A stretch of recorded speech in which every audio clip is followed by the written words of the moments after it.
आज हम लोग पढ़ेंगे कोल्ड वॉर के बारे में, यानी शीत युद्ध के बारे में। एक्चुअली शीत युद्ध होता है, शीत युद्ध एक ऐसी व्यवस्था होती है, एक ऐसी स्थिति होती है जहां पर युद्ध की संभावना हो जाती है परंतु वास्तव में युद्ध नहीं होता। उस परिस्थिति को हम लोग किस नाम से जानते हैं? शीत युद्ध के नाम से जाने जाते हैं।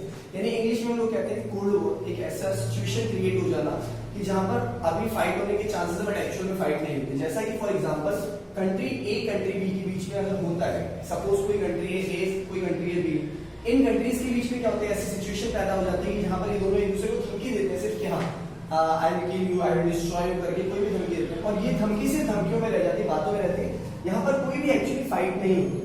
तो इसी सिचुएशंस को, इसी कंडीशंस को, ऐसी व्यवस्था को हम लोग क्या कहते हैं? शीत युद्ध के नाम से जानते हैं, यानी इंग्लिश में जिसे हम लोग कोल्ड वॉर कहते हैं। ऐसी सिचुएशन सबसे पहली बार 1945 में 1945 जो कि किसके बीच में हुई थी? यूएसए और यूएसएसआर के बीच में, संयुक्त राष्ट्र अमेरिका, संयुक्त राज्य अमेरिका जिसे हम लोग कहते हैं, अगला सोवियत संघ के बीच में। इन दोनों कंट्रीज के बीच में ये युद्ध चला था जो कि 1991 तक चला था, 1991 तक चला था। 1991 के बाद जब सोवियत संघ का विघटन हो गया था, सोवियत संघ डिसॉल्व हो गया था या डिसइंटीग्रेट हो गया था, उसके बाद शीत युद्ध क्या हो गया था? समाप्त हो गया था और यूएसए विश्व की इकलौती महाशक्ति के बीच में सुपर पावर के रूप में बची। ये तो था शीत युद्ध का ओवरऑल बैकग्राउंड। एक्चुअली जो फर्स्ट चैप्टर में हम लोग देखते हैं शीत युद्ध के बारे में, तो इसमें और भी कई चीजें, जैसे कि फॉर एग्जांपल शीत युद्ध शुरू कब हुआ, शीत युद्ध के शुरू होने का रीजन क्या था? बेसिकली क्या है, 1914 से लेकर 1918 में फर्स्ट वर्ल्ड वॉर चला, 1939 से लेकर 1945 तक सेकेंड वर्ल्ड वॉर चला। सेकेंड वर्ल्ड वॉर के ओवर होने के बाद विश्व में दो महाशक्तियां बच गई, एक अमेरिका और एक यूएसएसआर, सोवियत संघ।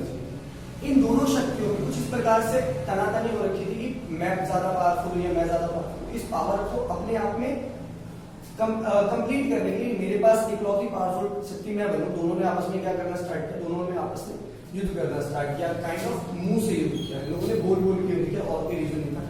आपस में जो ये लड़ाई थी कि मैं ज्यादा पावरफुल या मैं ज्यादा पावरफुल, इससे क्या हुआ? हथियारों की होड़ मच गई कि सोवियत संघ ने भी ज्यादा हथियार खरीदना शुरू कर दिया, अमेरिका ने भी ज्यादा हथियार खरीदना शुरू कर दिया, और इससे क्या होता है? विश्व में एक संकट का उत्पन्न हो गया था कि क्या ये थर्ड वर्ल्ड वॉर में काउंट हो सकता है, क्या थर्ड वर्ल्ड हो सकती है? बट एक्चुअली क्या हुआ, 1991 तक कोई भी युद्ध नहीं हुआ एक्चुअली। तो इसीलिए इसको किस नाम से जाना गया था? कोल्ड वॉर के नाम से जाना गया था। इसके बाद हम लोग जो बात करेंगे स्टार्टिंग फ्रॉम की 1945 से लेकर 1991 तक कुछ तो हुआ होगा ऐसा, इनके बीच में कुछ ऐसी पॉइंट्स रहे होंगे जो कि हमें इसमें पढ़ने जरूरत है, तो वो लोग हम वो पढ़ेंगे।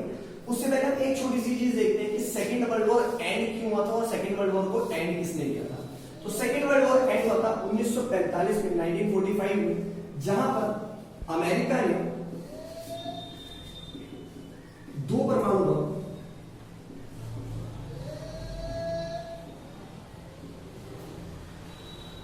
एक का नाम 6 अगस्त को, फर्स्ट 6 अगस्त, सेकेंड वन 9 अगस्त,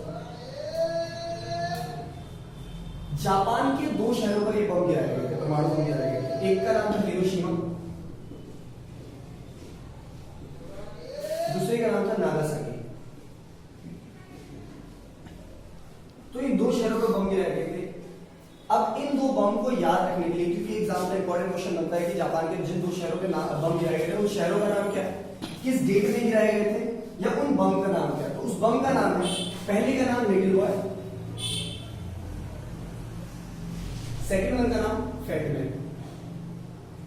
जिस तरीके से आजकल सीबीएसई चल रही है, यानी सीबीएसई ने पैटर्न्स को क्या कर दिया और ज्यादा टफ कर दिया, और इस बार पैटर्न में आई गेस आपके ऑब्जेक्टिव टाइप क्वेश्चंस भी है। तो अगर ऑब्जेक्टिव टाइप क्वेश्चंस में जाओ तो इसी में से 3-4 क्वेश्चन बन जाते हैं। जैसे कि 1945 में क्या हुआ था? 1945 में 6 अगस्त को 9 अगस्त को क्या किया था? दो परमाणु बम गिराए गए। कौन से शहरों पर? तो हिरोशिमा और नागासाकी। और हिरोशिमा नागासाकी कौन से कंट्री, कौन से स्टेट का, कंट्री का पार्ट है? तो ये जापान के दो शहर। बम का नाम क्या था? तो लिटिल बॉय, फैट मैन। आगे जो क्वेश्चन इसमें पुट अप किए जा सकते हैं वो ये किए जा सकते हैं लिटिल बॉय का वेट कितना था और फैटमैन का वेट कितना था। लिटिल बॉय के वेट की बात करते हैं तो इसका करीब करीब 12 टन वेट था। फैटमैन की बात करें तो इसका 15 से 21 टन के बीच में वेट था इसका। तो ये क्वेश्चंस जो ऑब्जेक्टिव टाइप में अगर पूछते हैं तो पूछ सकते हैं, तो 1 मार्क्स के क्वेश्चन में इनमें से एक क्वेश्चन आने के चांसेस 110% है, ये आते हैं। ओके, आज के लिए इतना ही। नेक्स्ट क्लास में हम लोग 1962 क्यूबा मिसाइल